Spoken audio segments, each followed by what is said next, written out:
नमस्कार. सेवा मित्र मंडळाच्या माध्यमातून हा ऑनलाईन गणेशोत्सव साजरा होतोय. हा ऑनलाईन गणेशोत्सव साजरा होत असताना आपण रोज वेगवेगळ्या विषयांवरती बोलण्याचा प्रयत्न करतोय. मला एक गोष्ट अशी जाणवत होती की आपण आपल्या सगळ्यांची जी धावपळ आहे, जी पळापळ आहे, ही नेमकी कशासाठी आहे? आता गणेश उत्सवात आपण गणपतीला जाणार, त्याच्यासमोर हात जोडणार आणि त्याला काय म्हणतो? आपण सगळेजण गणपती बाप्पा सुखात ठेव एवढंच म्हणतो. जर आपण परमेश्वराकडे सुख मागतो तर मग हे सुख म्हणजे नेमकं काय आहे? प्रचंड पैसा म्हणजे सुख आहे का? प्रचंड साधन सामग्री म्हणजे सुख आहे का? सत्ता म्हणजे सुख आहे का? आणि मग ज्यांच्याकडे पैसा आहे ते सुखी आहेत का? ज्यांच्याकडे सत्ता आहे ते सुखी आहे का? ज्यांच्याकडे प्रचंड साधन संपत्ती आहे ते तरी सुखी आहेत का? मग सुख नेमकं म्हणायचं कशाला? मी अगोदरही सांगितलं होतं की माऊलींनी सांगितलंय आत्म्याशी जे संबंधित आहे त्याला सुख म्हणायचं. तुकाराम महाराज म्हणतात, तुका म्हणे करी फकीराचे परी रात्रंदिवस हरिनाम राहू मुखी. तुकाराम महाराज म्हणतात, भिकाऱ्याचं कर, फकीराचं कर, पण तुझा हरिनाम मात्र मुखात राहू दे. म्हणजे तुकाराम महाराजांना हरिनामात सुख वाटत होतं. प्रत्येकाची सुखाची वेगवेगळी संकल्पना आहे. मग आपल्या दृष्टीने सुख नेमकं काय? माझ्या आजोबा मला एक गोष्ट सांगायची. एक दगडफोड्या होता, दगड फोडायला निघाला. रोज दगड फोडायचा, त्यातून 2 पैसे मिळायचे आणि त्यातून त्याचा उदरनिर्वाह चालायचा. एक दिवशी काय झालं, दगड फोडता फोडता त्याला देव प्रसन्न झाला आणि देव म्हटला, आता काय मागायचंय ते मागून घे, तुला काय हवंय ते माग. साक्षात देव समोर उभा आहे, आता काय मागावं? तो म्हटला, देवा तू मला दगड फोड्या कशाला बनवलं? बनवायचंच होतं तर जमीन बनवायचं. अरे जमीन बनवून काय? अरे 1 गुंठा जमिनीला लोक लाखो रुपये मोजतात. मी आयुष्यभर दगड फोडत राहिलो, साधे काही रुपये मला गाठीला बांधता आले नाहीत. देवा बनवायचंच असेल तर जमीन बनव. देव म्हटला, तथास्तु. आणि आश्चर्य, दगड फोड्याचं रूपांतर जमिनीमध्ये झालं. जसा जसा सूर्य डोक्यावर यायला लागला तशी तशी जमीन तापायला लागली. आणि मग म्हटला, देवा जमीन कसली सुखी आली आहे? या जगात सगळ्यात सुखी जर कोण असेल तर तो सूर्य आहे. देवा जरा सूर्य बनवता येईल का बघ. देव म्हटला, तथास्तु. आणि जमिनीचं रूपांतर सूर्यामध्ये झालं. जमिनीचं रूपांतर सूर्यामध्ये झालं, पण सूर्याला एक छोटासा ढग आडवा आला आणि सूर्याचं अस्तित्वच काही काळासाठी संपून गेलं. म्हटला, देवा एवढ्या एवढ्याशा ढगानं सूर्याचा प्रकाशही जमिनीवर येत नाही. सगळ्यात सुखी जर कोण असेल तर ढग आहे, जरा ढग बनवता येईल का? देव म्हटला, तथास्तु. सूर्याचं रूपांतर पुन्हा ढगात झालं. ढगापासून पाऊस पडायला लागला, घरं पडायला लागली, झाडं कोलमडायला लागली. म्हटलं, या ढगात केवढी ताकद आहे, त्यातूनच तर पाऊस पडतो, त्या पावसातून एवढा प्रलय. सगळ्यात ताकदवर जर कोण आहे तर ढग आहे. पण थोडा वेळ गेला आणि दूर डोंगरावर बघतो, झाडं पडत होती, घरं पडत होती, पण एक मोठा दगड किंचितसाही हलायला तयार नव्हता. म्हटलं, या ढगामध्ये, या पावसामध्ये या दगडाला हलवायची ताकद नाही. देवा सगळ्यात ताकदवर जर कोण असेल ना तर हा दगड आहे. सगळ्यात सुखी जर कोण असेल ना हा दगड आहे. या दगडाची स्थिरता मला अनुभवायची. मला जरा दगड बनवता येईल का? देवानं तथास्तु म्हटलं आणि त्याचा रूपांतर पुन्हा दगडात झालं. एक 2-4 दिवसासाठी दगडाची स्थिरता अनुभवली आणि काही दिवसातच एक म्हातारा दगडफोड्या डोंगरावर चालत आला. जोरात घनाचे घाव घालत दगड फोडायला सुरुवात केली. आणि मग म्हटला, देवा ह्या म्हाताऱ्यानं एवढा मोठा दगड फोडला, या जगात सगळ्यात सुखी जर कोण असेल ना तर हा दगडफोड्या आहे. जरा दगडफोड्या बनवता येईल का? देवानं तथास्तु म्हटलं आणि दगडाचं रूपांतर दगडफोड्यात झालं. मला सांगा, सुरुवात कुठून झालती? सुरुवात तर इथूनच झालती की दगडफोड्यापासून. वाटलं की आपण जमीन बनलो तर सुखी होऊ, आपण सूर्य बनलो तर सुखी होऊ, ढग बनलो तर सुखी होऊ. अरे सुख सुख म्हणता म्हणता सगळं विश्व आणि आयुष्य चुटकीशीरशी संपून गेलं. पण सुख नेमकं कशाला म्हणायचं हे मात्र कळलं नाही. लहान होतो तेव्हा वाटायचं कॉलेजला गेल्यावर सुखी हो, नंतर वाटलं लग्न झाल्यावर सुखी हो, नंतर वाटलं जरा मुलं हाताला आल्यानंतर सुखी हो. वेळ पुढे सरकत जातो, पण सुख नेमकं कशाला म्हणायचं हे मात्र समजत नाही. सुख ही अंतर्मनाची कॅरेक्टरिस्टिक आहे. तिला काळ आणि वेळेची मर्यादा नाही. काळ आणि वेळेची मर्यादा नसणारं जे ब्रह्मसुख आहे ते जर आपल्याला मिळवायचं असेल, सात्विक सुखापर्यंत जर आपल्याला पोहोचायचं असेल तर ते आत्म्याशी संबंधित असणारं सुख आहे. मला वाटतं या सुखाच्या छोट्या छोट्या संकल्पना आपण समजावून घ्यायला हव्यात. मी म्हणत नाही की मोठी स्वप्न पाहू नये, जरूर स्वप्न पाहावीत. ती पूर्ण करण्यासाठी धडपड करू नये का? तर जरूर धडपड करावी. परंतु ती गोष्ट नाहीच मिळाली म्हणून दुःखी होणं, जीवन संपवणं, आत्महत्या करणं हे पर्याय नाही आहेत. एखादी गोष्ट मिळवल्यानंतर जे सुख आहे ना, त्याच बरोबरीनं ती मिळवण्यासाठीचा जो प्रवास आहे, त्या प्रवासातली सुद्धा मजा घेता आली पाहिजे. त्या प्रवासातल्या छोट्या छोट्या गोष्टींचा आनंद घेता आला पाहिजे. बऱ्याचदा आपण पाहतो की एखादी गोष्ट नाही मिळाली की आम्ही हताश होतो, मग जीवन संपवतो. अनेक लोकांनी आत्महत्या केल्या. पण हे जीवन परत नाही आहे, हे जगणं परत नाही आहे, हे आयुष्य परत नाही आहे. मग हे सगळं दुःख माझ्याच वाट्याला का असं म्हणून रडत बसण्यापेक्षा आयुष्यातल्या छोट्या छोट्या गोष्टींचा आनंद घेऊ. साध्या साध्या गोष्टी जगण्याची मजा शोधू आणि ते जगणं सुंदर कसं करता येईल ना, मला वाटतं त्यासाठी प्रयत्न व्हायला हवेत. म्हणून प्रामाणिकपणे प्रयत्न करूयात. ती गोष्ट मिळवण्यासाठी जीवाची बाजी लावूयात. पण ती गोष्ट नाहीच मिळाली तर त्या प्रवासाचा आनंद घ्यायला सुद्धा आपण विसरायला नको. जगणं सुंदर करण्यासाठी आयुष्यातल्या छोट्या छोट्या क्षणांचा आपण आनंद घ्यायला हवा. प्रेम द्यायला हवं, प्रेम मिळवायला हवं. प्रेम मिळवणं खरं तर आमचा एक अट्टहास असतो की यानं मला प्रेम द्यावं, त्यानं माझ्याशी चांगलं वागावं. पण हे कसं शक्य होतं? हे मागून मिळवता येतं का? नाही. तर आपण समाजाला जितकं देतो तितक्या लाखो हजारो पटीनं हा समाज तुम्हाला परत करत असतो. निसर्ग तुमचं काही उसणं ठेवत नाही. तुम्ही जेवढं द्याल त्याच्या लाखो पटीनं निसर्ग हे परत तुम्हाला करत असतो. आपल्याला वाटतं समाजानं आपल्याला प्रेम द्यावं, समाजानं आपल्याला विचारावं, तर तेच वागणं आपलं सुद्धा असलं पाहिजे आणि त्याच दृष्टीनं आपण प्रयत्न करायला हवेत. आपल्या हातात देण्याची दानत असायला हवी. असं म्हणतात की आपल्याकडे जे आहे ते आपण समाजाला द्यायला हवं. याचा अर्थ असाही नाही की तुमच्याकडे जे आहे ते सगळं तुम्ही समाजाला देऊन टाका. पण आपल्या दारात जर बाग फुलून आली तर त्यातली 2 फुलं आपल्याला इतरांना देता येतील की नाही? आपले सूर जुळून आले, 2 गाणी इतरांसाठी गाता येतील की नाही? आपली उंची जर आभाळाला टेकली तर तशाच माना वर करून बघू नये, माना मोडून जातील. आपण थोडंसं खाली झुकावं. जी माणसं मातीत मिसळतात त्या मातीत मिसळणाऱ्या माणसांना थोडं तरी वरती उचलून घेता येईल का? मला वाटतं त्यासाठी प्रयत्न व्हायला हवेत.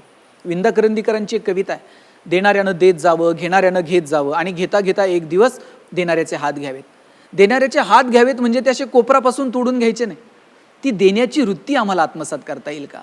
हिरव्या पिवळ्या डोंगरांकडून हिरवी पिवळी शाल घ्यावी, सह्याद्रीच्या कड्याकडून छातीसाठी ढाल घ्यावी, वेड्या पिस्या ढगांकडून वेडे पिसे आकार घ्यावेत, मातीमधल्या प्रश्नासाठी पृथ्वीकडून हुंकार घ्यावेत, उसळलेल्या दर्याकडून पिसळलेली आयाळ घ्यावी आणि शांत वाहणाऱ्या भीमेकडून तुकोबाची माळ घ्यावी.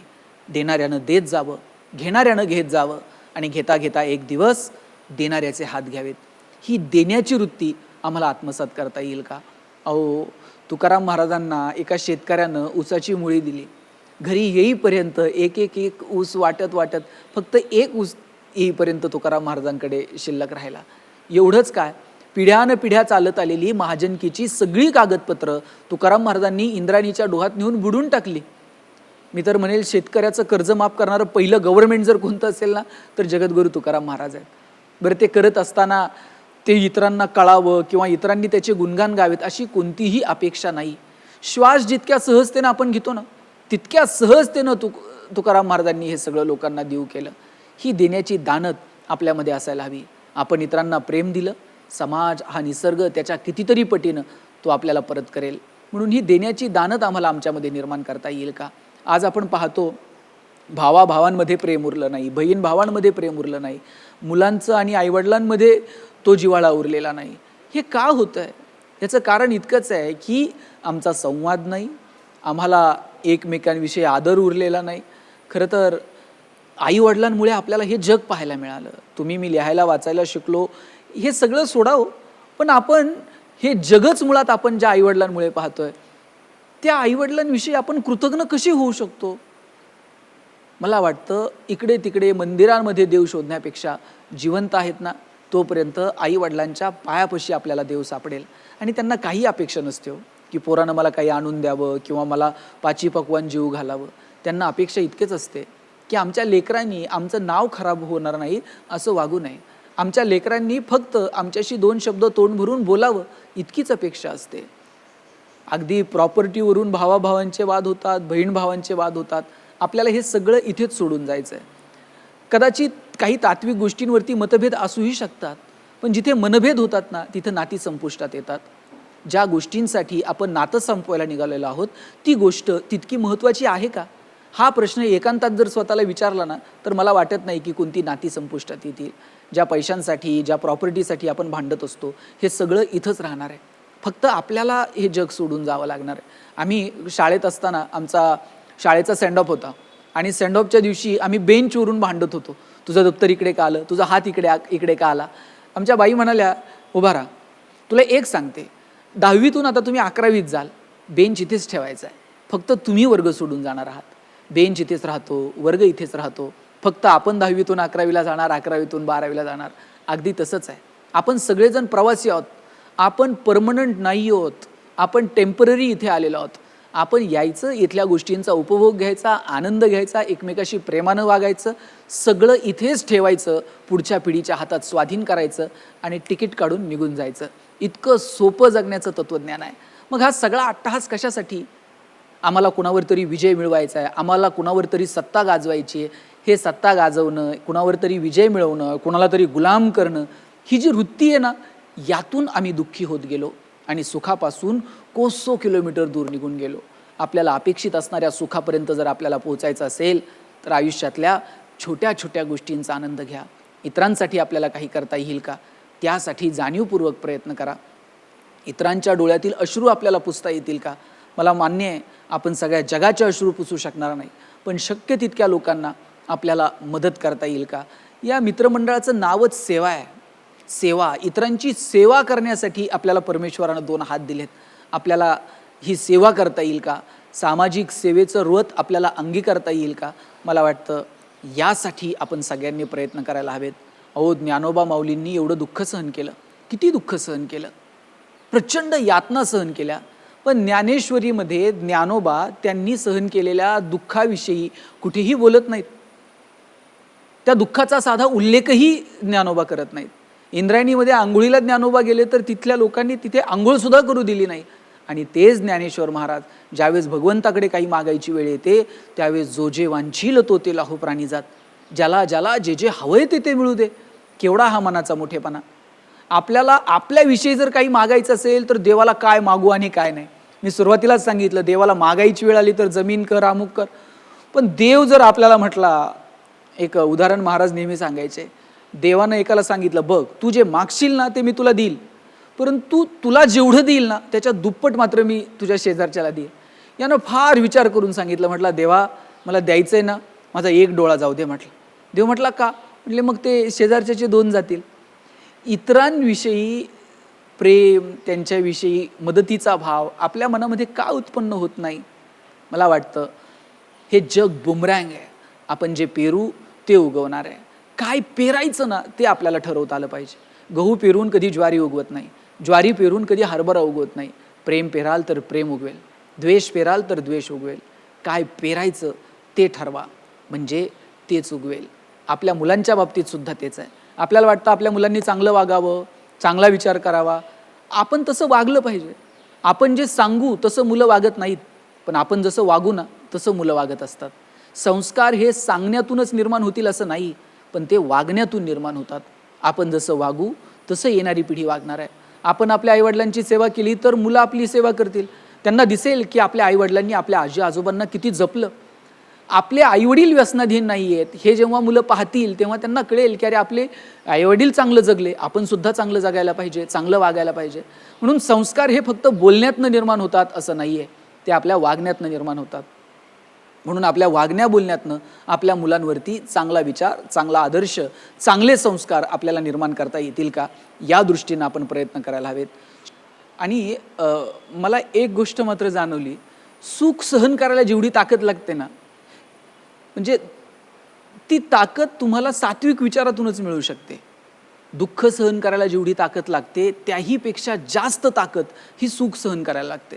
तुम्ही म्हणाल सुख सहन करायला कशाला ताकद असायला हवी किंवा कशाला ती गोष्ट असायला हवी, पण तसं नाही आहे. दुःख सहन करायला जेवढी ताकद लागते त्यापेक्षा सुद्धा जास्त ताकद ही सुख सहन करायला लागत असते. मी साधं उदाहरण सांगेल तुम्हाला. नगरला एक बस स्टँड आहे. त्या बस स्टँडवरती रोज एक भिकारी भीक मागत असायचा. एक दिवशी त्याला चक्कर आली, तो खाली पडला. 4 पोरांनी उचललं आणि त्याला हॉस्पिटलला घेऊन गेले. हॉस्पिटलला गेल्यानंतर डॉक्टरांनी त्याच्यावरती उपचार करायला सुरुवात केली. उपचार करता करता डॉक्टरांना त्या भिकाऱ्याच्या खिशामध्ये एक लॉटरीचं तिकीट सापडलं. आता मला खरं सांगा, डॉक्टरचं काम काय? त्याच्यावर उपचार करायचे का लॉटरीचा आकडा जुळतोय की नाही बघायचं? डॉक्टर आकडा जुळतोय की नाही ते लॉटरीचा ते पाहायला लागले. खरा भिकारी कोण हो? ठीक आहे, पण आकडा जुळला आणि त्या भिकाऱ्याला लॉटरी लागली. आता डॉक्टरला वाटलं, याला जर मी सांगावं तुला 10 कोटी रुपयांची लॉटरी लागली आहे तर याला अटॅक येईल. मी मगाशी म्हटलं की दुःख सहन करायला जेवढी ताकद लागते त्याच्यापेक्षा जास्त ताकद सुख सहन करायला लागते. याला वाटलं की अरे एकदम 10 कोटी सांगायला नको, आपण थोडंसं हळूहळू आकडा वाढवत चलू. यानं विचारलं, भिकारी साहेब आता लॉटरी लागली आहे म्हटल्यानंतर त्याला साहेब म्हणावं लागतंय, समजा तुम्हाला 1 कोटीची लॉटरी लागली तर? तो म्हटला 1 कोटी नाही हो, हल्ली 1 कोटीत भागत नाही. याच्या लक्षात आलं की भिकारी 1 कोटीला पण नॉर्मल आहे. म्हटलं आता आकडा वाढून सांगू, आणि समजा 2 कोटीची लॉटरी लागली तर? हां, म्हटलं 2 कोटीमध्ये नगरला बंगला बिंगला बांधेल. याच्या लक्षात आलं हा 2 कोटीला पण नॉर्मल आहे, आता आकडा वाढून सांगू. आणि समजा 3 कोटीची लागली तर? म्हटलं पुण्याला जाऊन सेटल आहे. आणि समजा 5 कोटी, म्हटलं 5 कोटी मिळाल्यावर इथे थांबतो कोण, परदेशात जाऊन सेटल होईल म्हटलं. तो म्हटला आता याला खरा आकडा सांगायला हरकत नाही. आणि म्हटला समजा 10 कोटीची लागली तर? भिकारी म्हटला, डॉक्टर साहेब हे बघा, 10 कोटीची लॉटरी लागली ना, माझं तसं 5 मध्येच भागतंय. 5 कोटी मी त्याला देईन ज्यानं पहिल्यांदा मला ही बातमी सांगितली. आणि आश्चर्य असं आहे, हे ऐकून डॉक्टरला अटॅक आला. मी सांगत होतो की दुःख सहन करायला जेवढी ताकद लागते ना त्याच्यापेक्षा जास्त ताकद सुख सहन करायला लागते, आणि ती तुम्हाला सात्विक मार्गावरतीच सापडू शकते. म्हणून साधनं निर्माण करा, पैसे कमवा, परंतु त्या सुखासोबत ते सुख सहन करण्याची ताकद आपल्या अंगी यावी असं जर वाटत असेल तर हा सात्विक मार्ग आपण स्वीकारायला हवा. प्रत्येकाची सुखाची व्याख्या वेगळी आहे. ज्ञानोबा तुकोबांना, या सगळ्या संत मंडळींना परमेश्वराच्या नामस्मरणात सुख वाटलं, त्यांनी साधनांमध्ये सुख कधी शोधलं नाही. प्रत्येकाची सुखाची संकल्पना वेगळी आहे. मी म्हणत नाही की तुम्ही साधनं निर्माण करू नका, तुम्ही पैसे कमवू नका. अहो 4 पुरुषार्थ सांगितले, त्यात अर्थ हा सुद्धा एक पुरुषार्थ आहे. पण तुकोबारायांनी सांगितलं, जोडून या धन उत्तम व्यवहारे. धन सुद्धा मिळवताना ते उत्तम व्यवहाराने जर मिळवलं ना तरच ते तुम्हाला सुखापर्यंत घेऊ जाऊ शकेल. नाहीतर वाईट मार्गाने मिळवलेलं धन आपल्याला झोप लागू देणार नाही. अशी कितीतरी माणसं आहेत, प्रचंड संपत्ती आहे पण रात्रीची झोप लागत नाही, कारण ते धन उत्तम मार्गाने आपण कमवू शकलो नाही. कुणाच्या माना मुरगाळून, कुणाची पिळवणूक करून मिळवलेलं धन आपल्याला कसं सुखापर्यंत घेऊन जाऊ शकेल? कष्टानं जेवढे पैसे कमवायचे आहेत ना तेवढे कमवा, परंतु ते कष्टानं प्रामाणिकपणे घाम गाळून आपल्याला कमवता आले पाहिजेत. आपल्या ज्ञानाच्या जोरावरती कमवता आले पाहिजेत. आणि हो, ते कुठे खर्च करायचे याचं सुद्धा प्लॅनिंग आपल्याला करता आलं पाहिजे. आपण कमवलेलं धन योग्य ठिकाणी, चांगल्या ठिकाणी, सात्विक मार्गाने खर्च करावं, याची जर दखल घेतली तरच हे धन आपल्याला सुखावू शकेल. आपण पाहिलेली सुखाची संकल्पना साकार हो. आणि ज्ञानोबांनी जसं म्हटलंय, जो जे वांछील तो तेला हो प्राणी जात, अगदी तसंच तुमच्या मनात असणारी सात्विक सुखाची संकल्पना साकार हो आणि त्या सुखापर्यंत आपण पोहोचो, हीच प्रार्थना गणपती बाप्पाच्या चरणी करतो आणि थांबतो. रामकृष्ण हरी.